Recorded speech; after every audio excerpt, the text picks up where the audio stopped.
Hello दोस्तों, कैसे हैं आप सब। आशा करते हैं कि आप सभी अच्छे होंगे, स्वस्थ होंगे। Welcome to my YouTube channel Sanjay sir की पाठशाला में आप सभी का हार्दिक स्वागत है। दोस्तों, यदि आप मेरे चैनल पर नए आए हैं तो कृपया करके मेरे चैनल को सब्सक्राइब कर दीजिएगा, बेल आइकन को प्रेस कर दीजिएगा, लाइक कर दीजिएगा और अपने दोस्तों में ये वीडियो शेयर कर दीजिएगा दोस्तों। इससे हमें मोटिवेशन मिलता है नेक्स्ट वीडियो बनाने में। तो दोस्तों, बिना देरी किए आज का जो टॉपिक है भाषा और बोली में अंतर, उसकी शुरुआत करते हैं दोस्तों। तो दोस्तों, सबसे पहले हम लोग जानने का कोशिश करते हैं कि भाषा किसे कहते हैं। भाषा वह साधन है जिसके द्वारा हम अपने विचार को व्यक्त करते हैं, चाहे वह शब्द के द्वारा हो या वाक्य के द्वारा। अर्थात शब्द और वाक्य मिलकर ही भाषा बनते हैं।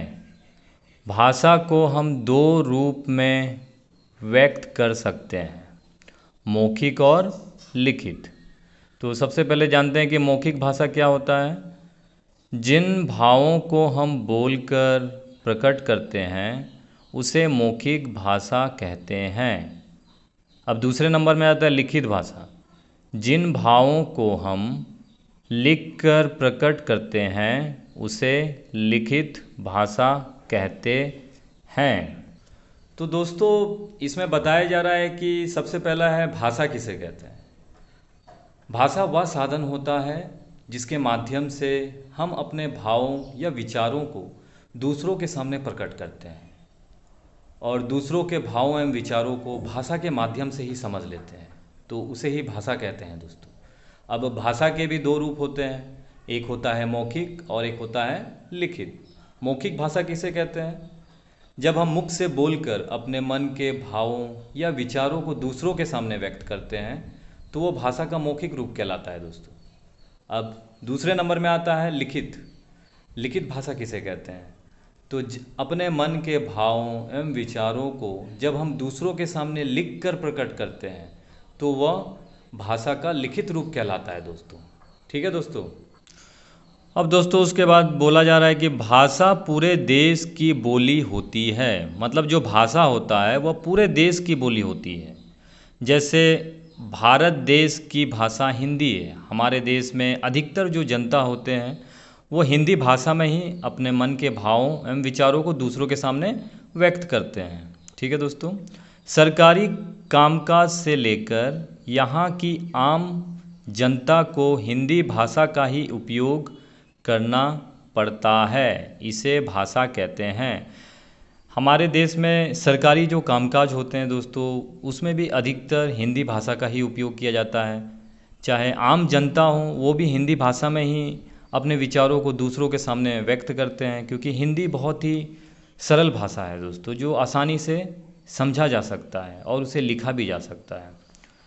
भाषा वह होती है जिसकी अपनी एक लिपि होती है।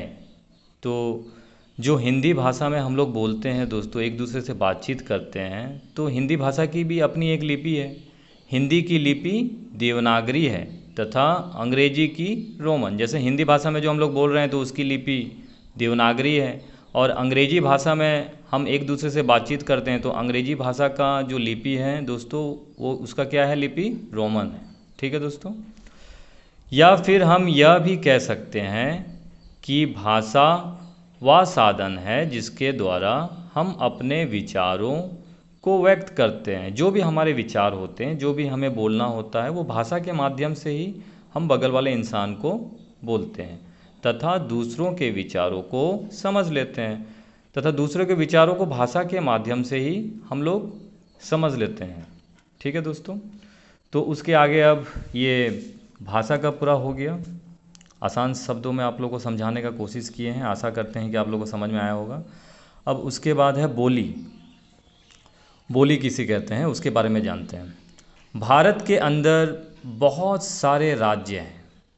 अब भारत जो देश है उसके अंदर बहुत सारे राज्य हैं, तो 28 राज्य हैं, आप लोगों को पता ही है। और उन राज्यों की अपनी एक बोली होती है। अब जितने भी राज्य हैं, जैसे 28 राज्य हैं तो 28 राज्यों की अलग अलग बोली होगी, वहाँ की जो जनता होंगे वो अपने अपने बोली में एक दूसरे से बातचीत करते होंगे। भारत में अलग अलग राज्यों में अलग अलग बोली बोली जाती है। लोग इसी बोली में अपने राज्य के लोगों से बात करते हैं। एक दूसरे राज्य के लोगों को उनकी बोली समझ में नहीं आती है। तो दोस्तों, एक राज्य का जो है वो दूसरे राज्य में अगर जाता है तो उसे बोली में थोड़ा दिक्कत होता है। मान लो महाराष्ट्र का जो रहने वाला है वो अगर झारखंड में आ जाए तो उसे हिंदी बोलने में थोड़ी कठिनाई होगी, या जो झारखंड राज्य का जो व्यक्ति है वो अगर महाराष्ट्र में चला जाए तो उसे मराठी बोलने में थोड़ा दिक्कत होगा। ठीक है दोस्तों, इसे ही बोली कहा जाता है। बोली के कई प्रकार होते हैं। अब बोली के भी कई प्रकार होते हैं दोस्तों। जैसे पंजाब में अगर हम लोग चल जाएं तो पंजाब में पंजाबी बोली जाती है, छत्तीसगढ़ में छत्तीसगढ़ी, गुजरात में गुजराती बोली बोली जाती है, महाराष्ट्र में मराठी, उड़ीसा में उड़िया आदि बहुत सारे ऐसे बोली हैं जो अलग अलग राज्यों में बोले जाते हैं। ठीक है दोस्तों, बोली भाषा का सबसे छोटा स्वरूप होता है। तो ये बहुत ही महत्वपूर्ण है कि आप लोग को ये याद रखना चाहिए कि जो बोली भाषा का सबसे छोटा स्वरूप होता है और सीमित होता है। मतलब जो बोली है वो भाषा का सबसे छोटा स्वरूप होता है और सीमित होता है। यह आमतौर पर व्यक्ति विशेष पर निर्भर करता है और इसका प्रयोग भी आधारित होता है।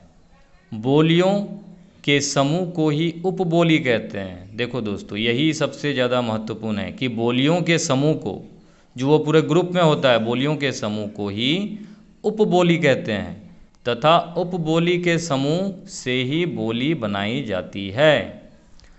भाषा का विकास बोलियों द्वारा ही होता है। जो भी भाषा का विकास हुआ है तो सबसे पहले बोली आया है, उसके बाद ही उसका विकास हुआ। किसका? भाषा का। भाषा के सीमित क्षेत्रीय रूप को बोली कहते हैं। एक भाषा के अंतर्गत कई बोलियां हो सकती हैं। अब एक भाषा है, अब उसके अंतर्गत कई बोलियां बोली जाती होंगी, जबकि एक बोली में कई भाषाएं नहीं होती।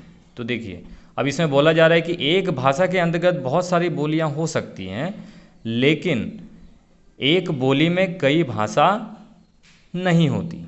ठीक है दोस्तों, जिस रूप में आज हिंदी भाषा बोली व समझी जाती है वह खड़ी बोली का ही साहित्य भाषा रूप है। मतलब जिस रूप में आज जैसे हम लोग हिंदी बोल रहे हैं तो वह भाषा बोली व समझी जाती है, वह खड़ी बोली का ही साहित्यिक भाषा रूप है। साहित्यिक मतलब जैसे हम लोग बुक में जो पढ़ रहे हैं वो साहित्यिक भाषा हो गया। ठीक है दोस्तों, तो दोस्तों आशा करते हैं कि आज का जो क्लास है वो आप लोगों को बहुत ही अच्छा लगा होगा, क्योंकि मैंने आसान शब्दों में, कहा जाए कि आसान भाषा में लिखने का कोशिश किया है और आप लोग को समझाने का कोशिश किया है। तो दोस्तों इसी तरह का वीडियो और नेक्स्ट जो भी टॉपिक है जो आप लोग कमेंट करेंगे वो टॉपिक मैं नेक्स्ट दिन लेकर आऊँगा। तो दोस्तों अगर थोड़ा सा भी आप लोग को वीडियो मेरा अच्छा लगा हो तो कृपया करके मेरे चैनल को सब्सक्राइब कर दीजिएगा, लाइक कर दीजिएगा और अपने दोस्तों में शेयर कर दीजिएगा दोस्तों। तो इसी के साथ आज विदा लेते हैं। जय माता दी दोस्तों।